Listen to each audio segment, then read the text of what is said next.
Hi, folks. This is Abel James, and thanks so much for listening to the Fat Burning Man Show, where we talk about real food and real results. Today's episode of the show is with Mr. John Durant. He's the author of the Paleo Manifesto, and you may have seen him as one of the original cavemen running around the streets of New York City. There are a few articles about him. He was on the Colbert Report and NPR. Really fun show with John, so stay tuned for that. Before we get to it, those of you watching video might be wondering why I have this somewhat shaggy beard. I've actually spent the last week and change out in the woods on a wilderness survival trip out in Rocky Mountain National Park. It was totally awesome. If there's one action step that you guys can take this week, I would say leave all your gadgetry at home, disconnect, and get outside. Go for a walk, go for a hike. It really grounds you and you feel like a human being again. So make sure that you do that. Take your kids, bring your friends. It's a good time. Now, a quick announcement before we go hang out with John. This is really exciting. We already started recording for a new biohacking web TV show with Mr. Dave Asprey, the Bulletproof exec. And it doesn't get better than drinking butter in your coffee with Mr. Dave. It's a good time. Kind of a different format. My background's actually, for some of you already know this, in brain science and psychology. So we're going to be talking about biohacking, how to improve your performance, a lot of brain and nerdy stuff. We wear silly colored glasses as well. And it's about like a short, choppy show, like 15-minute segments. I'm going to be flying out to Dave's place in Canada at the end of the month to go film a bunch more with him. So stay tuned for that. We don't even have a name for it yet, but it's probably going to have something to do with biohacking. So really excited about that. What else we got? Oh yeah, Caveman Feast, our app that we did with George Bryant, was just featured by Apple in the United States as well as Australia and a few other places. So thank you so much for all your support and positive reviews. I know that really helps get some of Apple's eyes on it.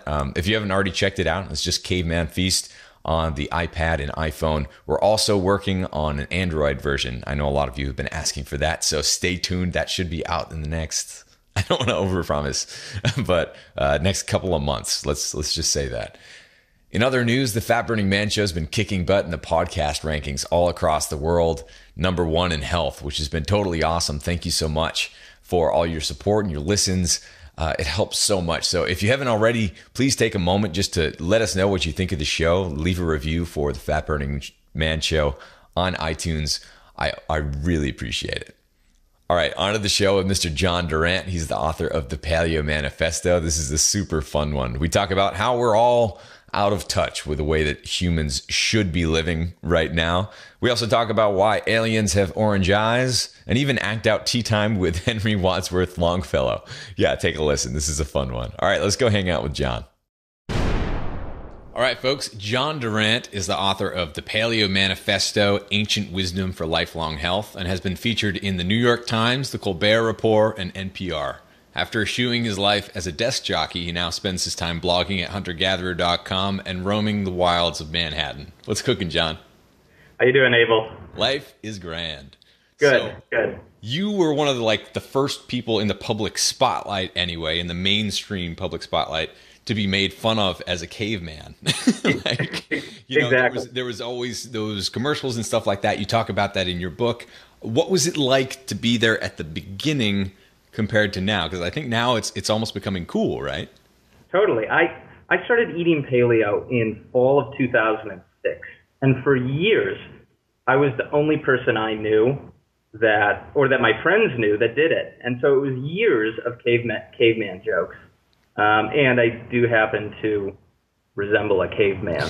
So I finally found a profession where it was an asset to be able to grow a lot of hair. Nice. It's either caveman or rock star. Yeah, Jim Morrison, Jesus, caveman. It's an eclectic bunch.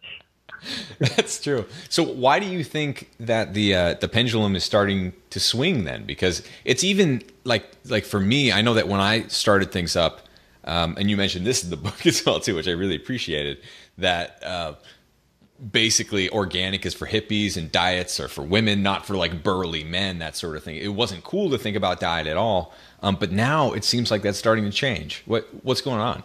Well, whether you look at men or women, the word diet has a stigma associated with it. A lot of women have negative associations because they've tried diets that haven't worked, they've failed, and so don't like yo-yo dieting. And then a lot of men don't want to seem like, men don't get judged on their looks quite as much as women do.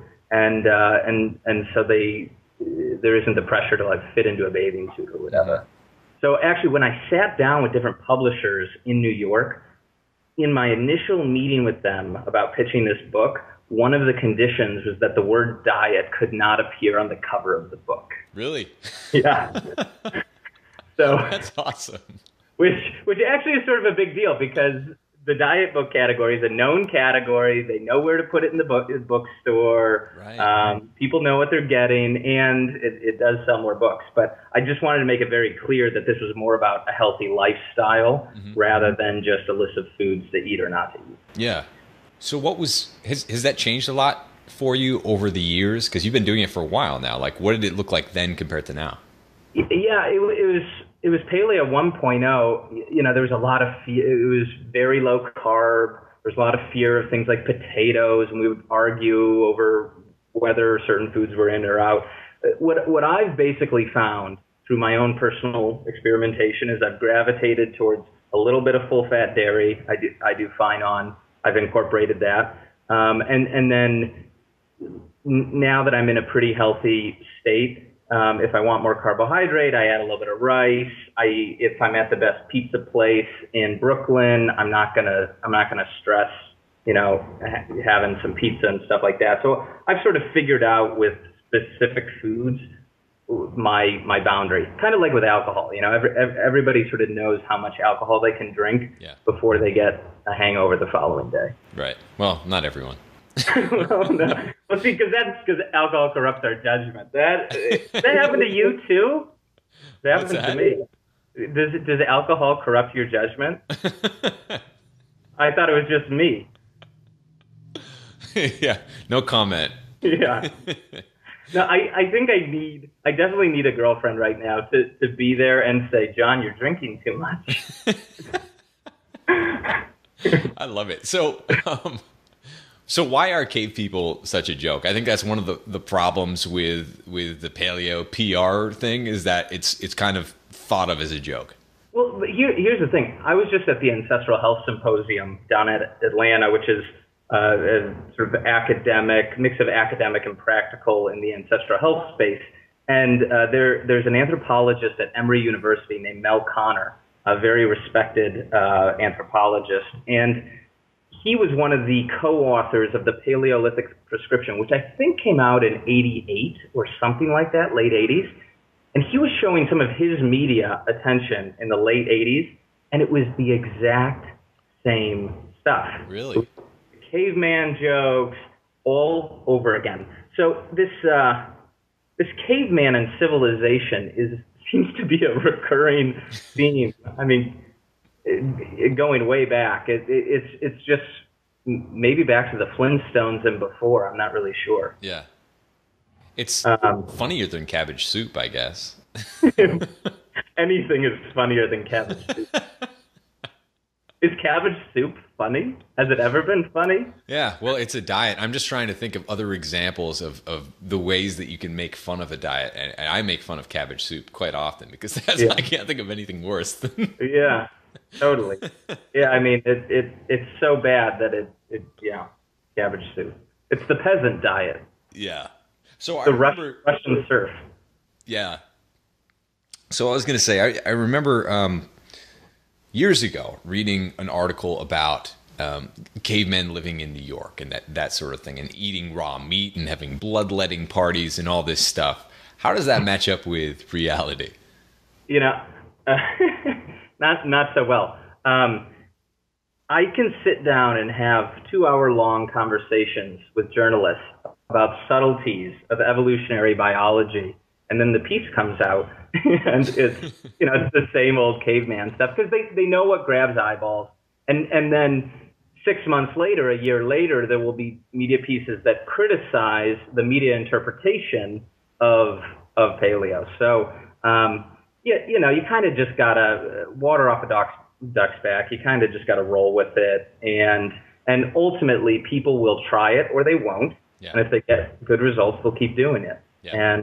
And then eventually your own good results. If you are a healthy, happy, strong person with clear skin and good muscle tone and a positive outlook, that's its own best advertisement. Yeah, and it seems like we're having a lot more advertisement of that now, and it's harder to make fun of someone being on a diet when they're like super ripped and good looking and happy and full of energy. I was out at the CrossFit Games a few weeks ago, or a few months ago, and I mean, I have never been in such a large group of people where everyone was sexy and healthy and fit. It was pretty incredible. It's weird, right? Especially in America. It's like you're on a different planet. Yeah. It's like you're on a different planet.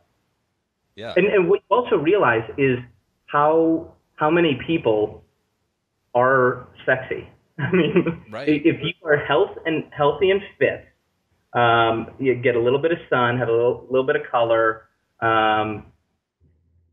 Everyone's sexy. You know? Yeah. Well, that's true. If you look at the average attractiveness level of people who are unhealthy, it's like you're skewing it in a negative direction in a huge way. If you're super pale, even a little bit inflamed in the face, certainly if you're overweight. But if you kind of like check off all those boxes, then everyone is kind of at this like fit, healthy, fairly sexy level. It's almost like the lowest you can get now is 5 or something. Yeah, right. Yeah. It becomes a matter of personal preference rather than so I like curly-haired people. Yeah, exactly. And that's pretty cool. So I would love to hear you talk about your book and how it's different from the plethora of other books out there, because I certainly have my own opinions about how it's different, and I think it has a lot to offer the community as well as people who might be kind of like dipping their toes into it. So how do you think about it that way? Well, the first thing is I don't just talk about the Paleolithic. We have ancestors that predate the Paleolithic, and we have ancestors that come after, and we can learn a lot about health from them. So the first third of my book is a short history of humanity, and I look at not just the Paleolithic, but the agricultural age, the industrial age, the information age, and tell stories about what we can learn from those ancestors too. So by actually downplaying the Paleolithic a little bit, I actually think it's going to have more credibility with, with people who might not want to say they eat paleo or don't want to join a paleo cult or anything like that. And I also had to. Here's the thing. I don't like reading diet books. Do you? I don't know about you, but at a certain point, the recipes and the 30-day plans and things like that, my eyes glaze over a little bit. Yeah. So I had to write a book that I wanted to read. Yeah. And so that's what I did. The first third of the book doesn't even have any explicit health advice.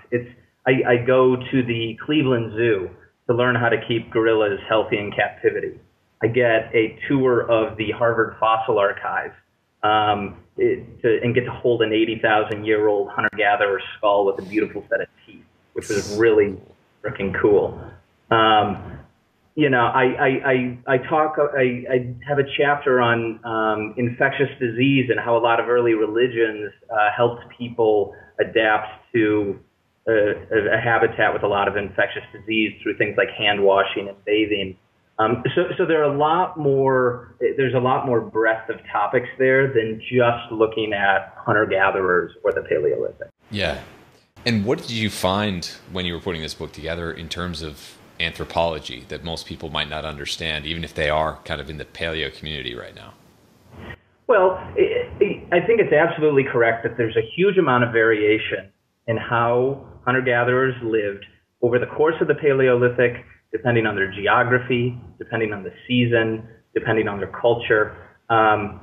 So you can't say you have to eat low carb. You can't say you must have 15% of your calories from carbohydrate, otherwise you are not eating a paleo diet. Yeah. That's silly. And at the same time, we can also learn about a lot more subjects than just a diet. A lot of books downplay sleep or sun or the entire holistic habitat. That's actually a comment or a theme in the book, is really starting to think about everything in your life as part of your habitat.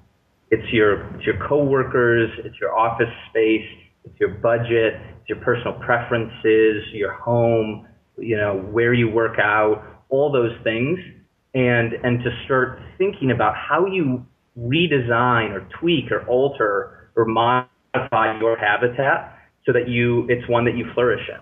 Yeah, that's brilliant. So let's talk about one that sticks out that I certainly haven't really talked about before in this context anyway. Budget. How do you conquer that in a hunter-gatherer way of thinking? I'm in Manhattan, and food is extremely expensive here. Yeah. And you have some really nice high-end stuff. So when I have an extra $1 in my budget, I usually spend it on better quality animal products, not better quality romaine lettuce. I will pay up for better pork. I'm not going to pay up a ton for like better celery. I think that's more important both from a health perspective and from an ethical, sustainable perspective. So when I have an extra $1, I pay up, but I've got a freezer chest here in my apartment in New York City. It used to be in the common room. Now it's actually in my bedroom, which is slightly awkward. Like, oh, what's in there? Just some body parts, liver, kidneys. Oh, all right, I'll be leaving now. That's awesome. Luckily, it's silent. I could just throw like a towel or like something over it so that it's not immediately clear that I have a freezer chest full of body parts in my bedroom. Now I see why the caveman diet is funny. Oh. All right, so outside of the Paleolithic then, what else are we looking at then? What are things that people aren't thinking about when they have that narrow focus? Well, one thing is sleep. And if you actually want to learn about things that are messing up your sleep, you don't actually really want to look at the Paleolithic. You want to look at industrial age explorers, polar explorers, people on submarines, astronauts. I mean, astronauts in low Earth orbit will experience some dozens of sunrises and sunsets over the course of a day. And their circadian rhythm gets totally thrown out of whack unless they take very strong measures to counteract it. There's a great book called Bold Endeavors, Lessons from Polar and Space Exploration. It's by a NASA consultant. And the first chapter is on sleep. They get to food at the end. They're like, have some variety, make sure you have all your nutrients there. But what you really need to focus on is getting good sleep. Because, a few days of terrible sleep and everything degrades. Yeah. So he just talks about what are called, I hope I pronounced this correctly, Zeitgebers, Zeitgebers. And they are signals that your body uses to set your circadian rhythm. And it's everything from light to temperature to eating times to social interaction. And basically the optimal situation, as Paul Jaminet mentioned recently in a talk at AHS, is if you go camping. I mean, everybody knows when you go camping, your circadian rhythm gets right back on track. Mm-hmm. And so what is that, why is that such good sleep compared to being in space, having such terrible sleep? What are the inputs there? What are the signals to set your circadian rhythm, or what are the effects on the body? Let's start with the signals and then go to the effects. Got it. So one of the biggest ones is light, and people probably know about by now how blue light resembles morning light, and your body uses it as a signal that it's daytime and you should be awake. And so you can use glasses that are shaded orange if you need to look at a computer monitor at night. You got your pair? Nice. All right. You know these. Okay. So we got this covered. We're creating an alien race of orange-eyed people. This is good. It's the next step in evolution. Yeah. I wish I had invested in orange-tinted sunglasses. I know, seriously, right? Forget about diet books. Yeah.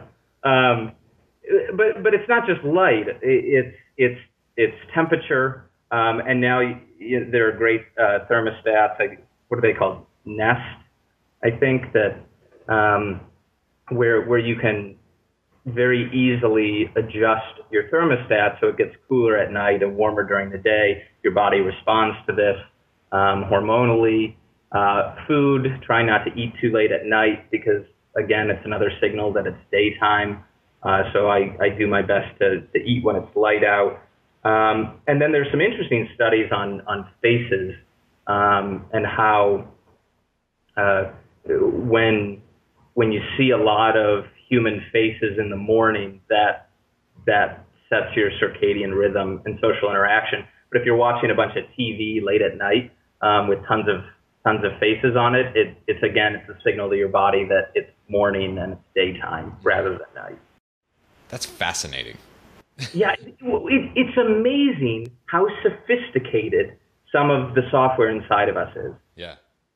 Just super sophisticated. And understanding that, you can kind of hack it to fight fire with fire, if you will, right? Living in this super unnatural world, you can almost like use these ridiculous classes, right, to help your body realize what it should already know. You remember the glasses that would tint automatically when you would go in the sun? Somebody had like, oh God, we're turning into that. It's true.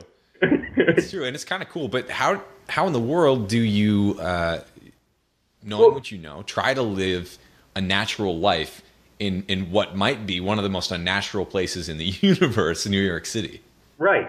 Well, and that's another misconception about the whole caveman thing, is that we actually would want to go live in the wild perpetually or idealize that or romanticize it, which of course is silly. I mean, I feel like I don't even want to say this, but I love civilization. I mean, of course there are all these great things about it and culture and technology. So it's just using this hacking and biohacking to modify our habitat, our modern habitats, tweak them in ways that in the same ways that zoos do it. Mm-hmm. I mean, if you look at the top zoos in the world, the approach they take is first they focus on keeping the animals from dying, right? So, which is pretty much what modern civilization has focused on for the last few hundred years. We stopped people from dying. Right. Infectious disease, having enough food, shelter, things like that. Yep. That's priority number one. Put things in perspective. But then you got to worry about chronic health conditions. And what zoos have been doing really, it sort of started in the late 1970s. They've increasingly started to mimic the natural habitat of the species in question. So one of the earliest to do this was in 1978. It was Seattle's Woodland Park Zoo. And they released a new, and I write about this in the book, they released a new habitat for their gorillas. And it really was the first major attempt to immerse both the gorillas and the viewers in a naturalistic setting. It's sort of amazing to think about this, but prior to this example, people in the zoo world would tell you that if you put real live plants and dirt and stuff like that in a habitat with the gorillas, they would just tear it up and eat it and destroy it. So you had to keep them in these concrete enclosures with metal bars in them because they would destroy anything otherwise. And this turned out to be false. I mean, if you put one plant in there, yes, they will destroy it and probably tear it up. But if you put them in a large enclosure that is closer to their natural habitat, they don't tear it all up or destroy it. But what they found is a bunch of unanticipated health benefits. Mm-hmm. So I spoke with one of the landscape architects who designed this habitat, and the gorillas had diarrhea previously, and he said it was really embarrassing. We had all these visitors come in to try to gain appreciation for these magnificent animals, and there would be feces all over the floor, and people would watch that and would laugh and would point, and the kids would giggle and then leave, being like, "Oh, those stupid animals." Well, we were the stupid animals, and you put gorillas in this new habitat, and the diarrhea went away. They still don't know why. They don't know whether it was they were starting to eat more plants, or sometimes eating clay. Sometimes gorillas eat some dirt and clay, a reduction in stress levels, sleep. I mean, any number of things. Mm-hmm. But the health problem went away. And at the end of the day, you can come up with all the fancy theories you want for why it happened or what was most important. But like biohackers, they made a change. They saw dramatically better results, and then you stick with it. You don't even have to understand why it worked as long as it did. Yeah. And that's one of the coolest things about all of this is in the paleo community anyway, we have this acceptance of things that we don't understand.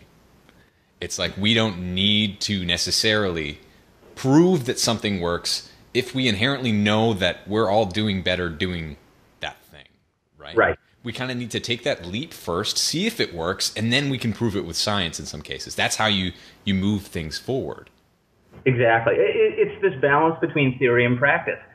Evolutionary theory is great for generating really smart hypotheses about what probably might work.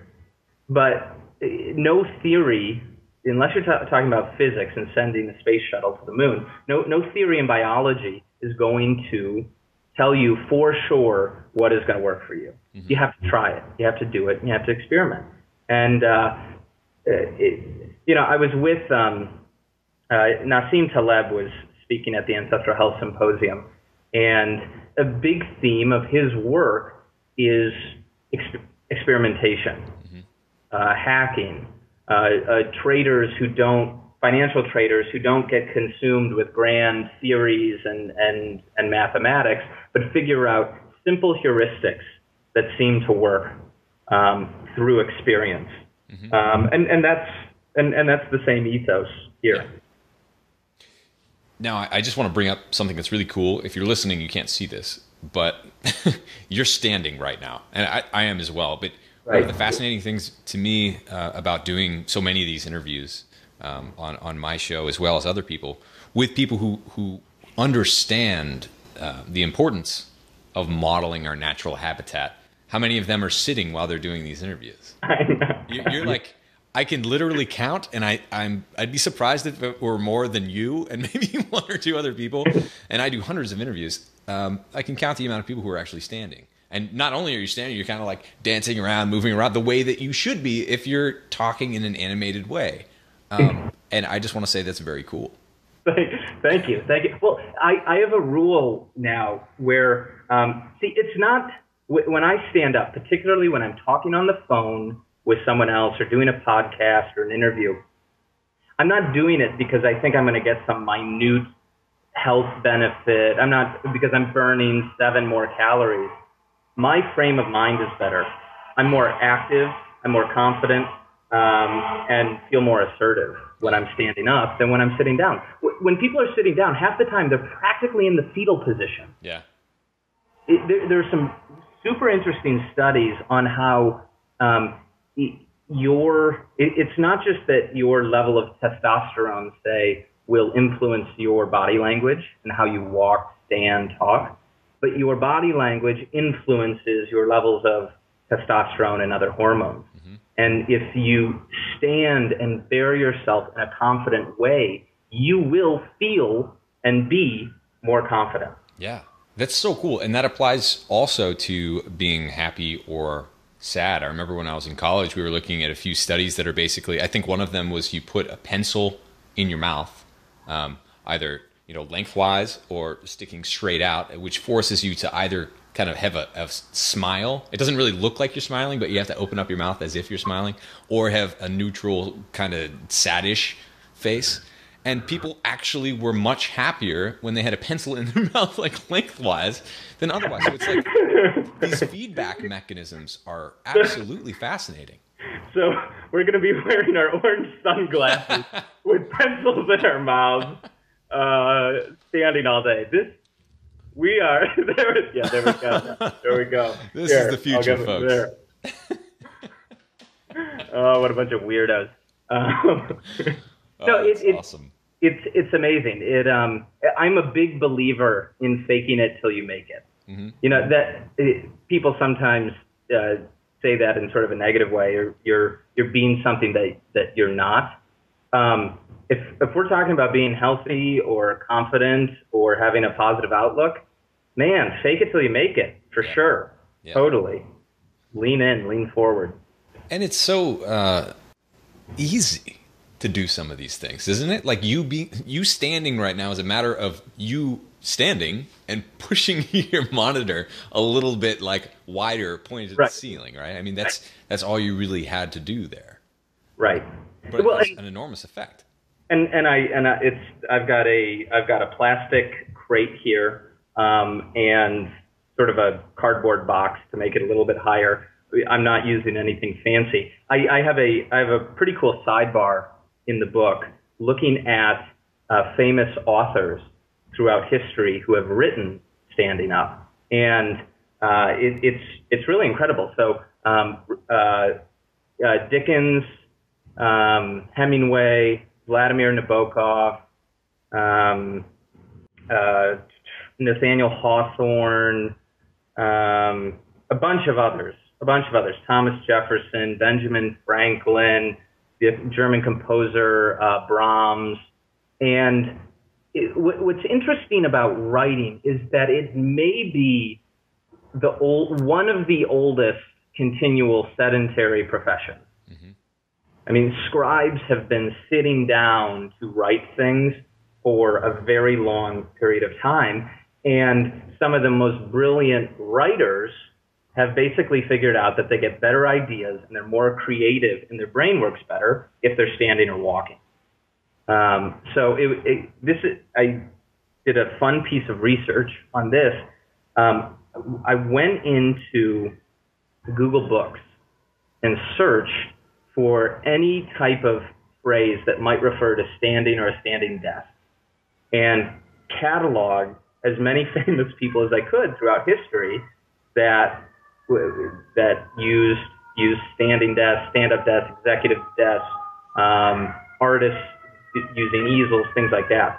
And so that sidebar contains a bunch of quotes from these famous authors about standing up. And do you remember them, or can I thumb to some of them? Yeah, some to some of them. Hemingway is a good one. It's in the bipedalism chapter, probably about 160, 170 pages in, something like that. It's called. Who else did it? I should have the book right here in front of me. I love how I have the book bit. Yeah. Who else? There was. Oh, here we go. Yeah. So Nabokov's is pretty cool. Nietzsche's is short. Read Nietzsche's. The sedentary life is the very sin against the Holy Spirit. Only thoughts reached by walking have value. How about that? Yeah. He was in a fight with another philosopher who wrote how sitting down was the best way to write. And Nietzsche would always go on these long walks and think. So how does that work logistically? Does that mean just like you're standing, walking around, writing, or did they define it in a different way where they're like contraptions that Thomas Jefferson and Benjamin Franklin used? So Brahms just had a simple lectern that reportedly was very cheap. Hemingway would just put his typewriter on top of a bookshelf. There was another author who would put his typewriter on top. He was very tall. He would put it on top of the refrigerator. right?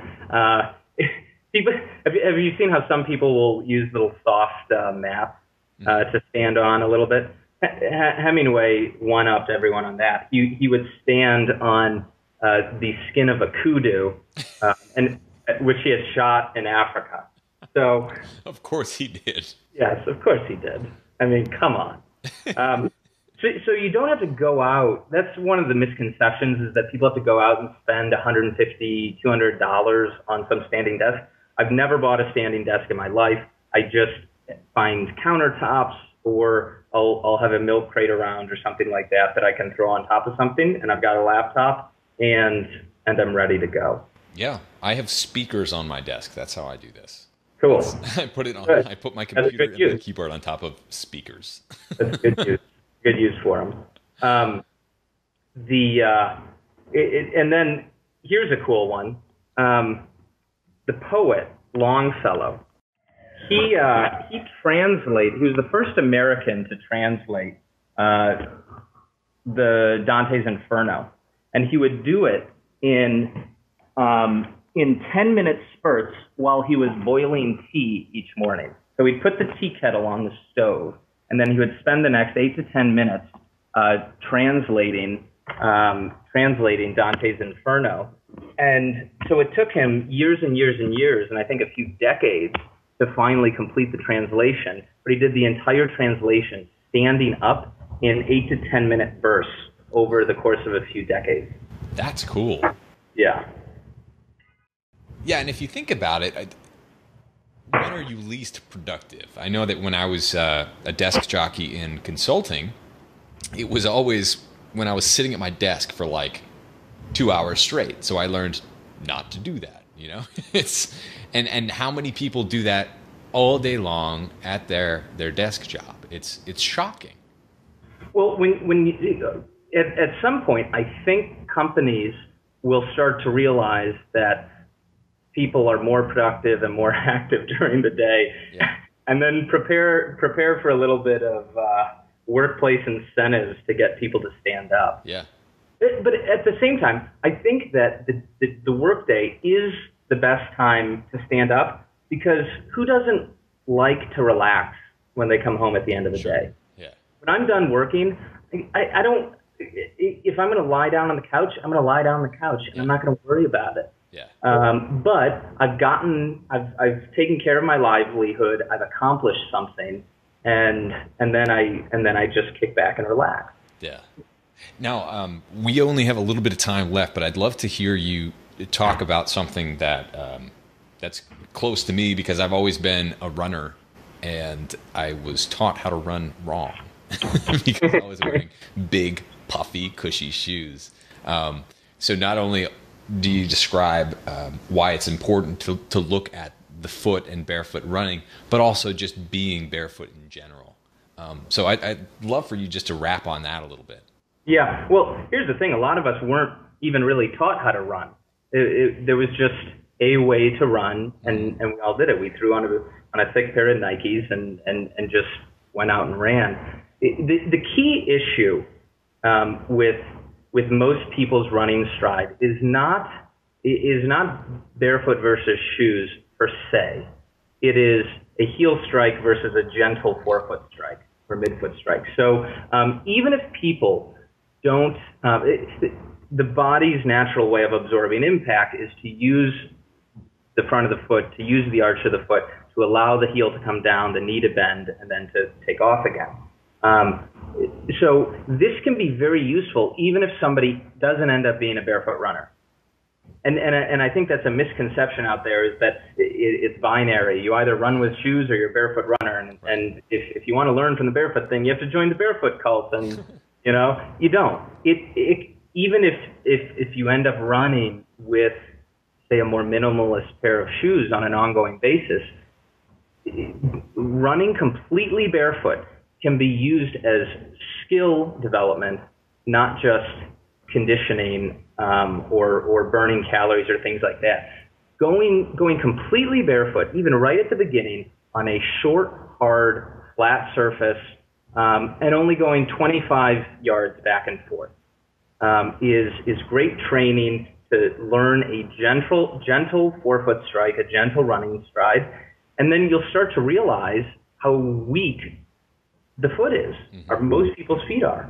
I mean, imagine if you took a cotton glove and you wore them on your hands all day long, and on top of that cotton glove, you had some big winter gloves on top of them. If you took those off and tried to open a jar of pickles, you would tear your hands. Yeah. If you tried to swing a golf club or do a pull-up, you wouldn't be able to do it because your hands would be soft and weak. Well, and if you were a hand model, are you a hand model? I don't think so. Like, did you ever see that episode of Seinfeld where Craig? Oh, wait, it's really George. Who's the hand model? Yeah, I guess it's George, and he picks up an iron at the end. Yeah, it's George. Yeah.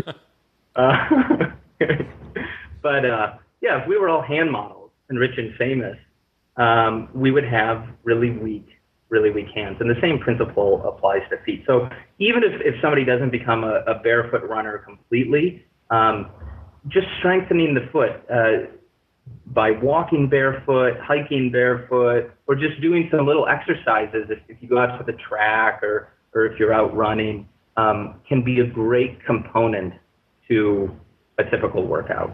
Yeah, and you're so right in terms of the different muscles that you're using. I know that when I switched over, it was probably about the same time that you kind of caught the weird bug of this alternative thinking and diet.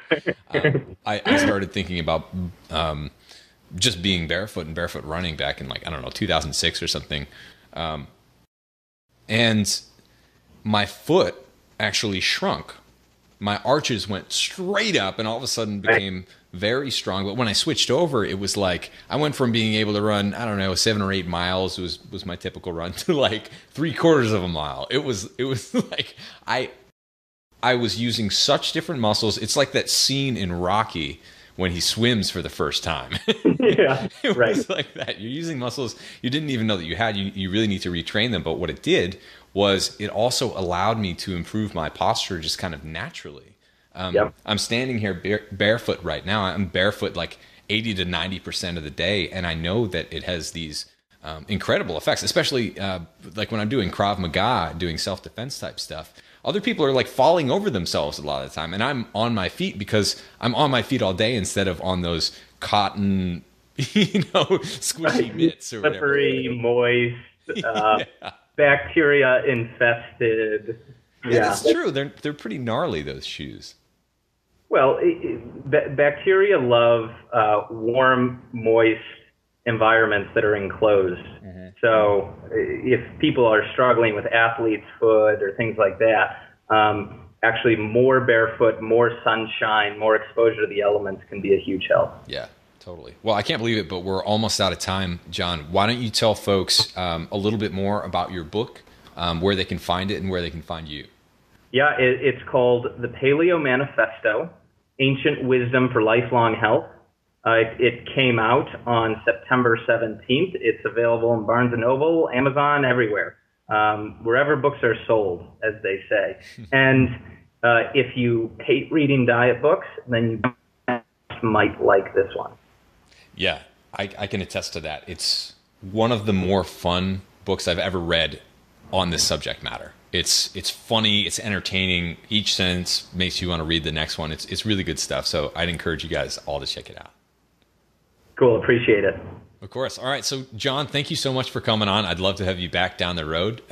In the meantime, good luck with the book launch. I hope that this really puts a dent in not just the diet world, but beyond that.